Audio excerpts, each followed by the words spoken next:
आपल्याला कधी असा प्रश्न पडलाय का की एखादी अगदी साधी गोष्ट म्हणजे समजा एका लहान मुलाच्या शाळेचा पहिला दिवस ही आपल्या मनाला इतकी खोलवर का स्पर्श करून जाते. आज आपण अशाच एका साध्या दिसणाऱ्या कथेमागची जादू उलगडून पाहणार आहोत. चला तर मग सुरू करूया. आणि आपली गोष्ट सुरू होते ह्या एका वाक्याने. रियांश, शाळेच्या पहिल्या दिवसासाठी तयार झालेला एक लहान मुलगा. बघा, किती सहजपणे हे एकच वाक्य आपल्याला उचलून थेट त्याच्याच जगात घेऊन जातं, नाही का? पण मग विचार करण्यासारखी गोष्ट ही आहे की एका मुलाच्या शाळेच्या पहिल्या दिवसाची ही इतकी सामान्य वाटणारी गोष्ट इतकी प्रभावी का वाटते? या साध्या कथेत इतकी ताकद नेमकी येते तरी कुठून? याचं उत्तर खरं तर कथा सांगण्याच्या एका खूप जुन्या आणि शक्तिशाली फॉर्म्युलामध्ये दडलेलं आहे. याला म्हणतात हिरोज जर्नी, म्हणजेच नायकाचा प्रवास. ही एक अशी रचना आहे जी आपल्या नकळतपणे आपल्याला प्रत्येक कथेशी जोडून ठेवते. चला तर मग बघूया हे तंत्र नक्की कसं काम करतं. कोणत्याही मोठ्या प्रवासाची सुरुवात कुठून होते? तर एका ओळखीच्या, एका सुरक्षित जागेपासून.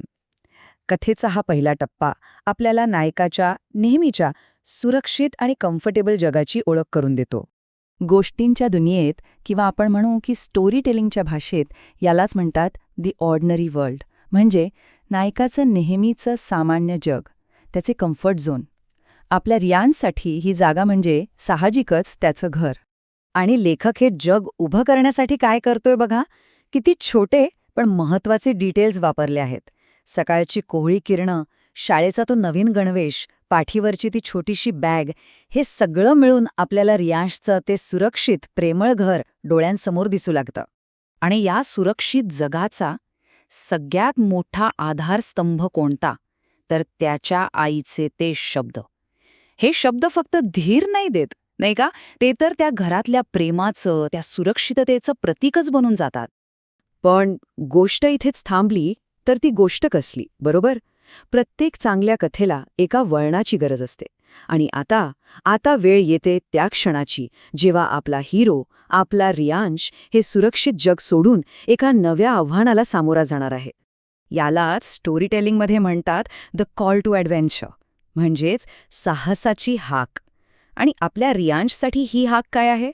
तर दारात उभी असलेली ती शाळेची बस. ही बसच त्याला त्याच्या सुरक्षित घरातून एका पूर्णपणे नव्या जगात घेऊन जाणार आहे. आणि हा क्षण किती महत्वाचा आहे हे या एका ओळीतून आपल्या लक्षात येतं. ते फक्त एक पाऊल नाहीये जे तो घराबाहेर टाकणार आहे, तर ते त्याच्या मोठ्या स्वप्नांकडे टाकलेलं पहिलं सगळ्यात महत्वाचं पाऊल आहे.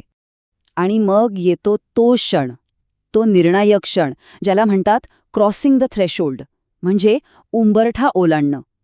हा तो पॉइंट ऑफ नो रिटर्न असतो, जिथून मागे फिरणं शक्य नसतं.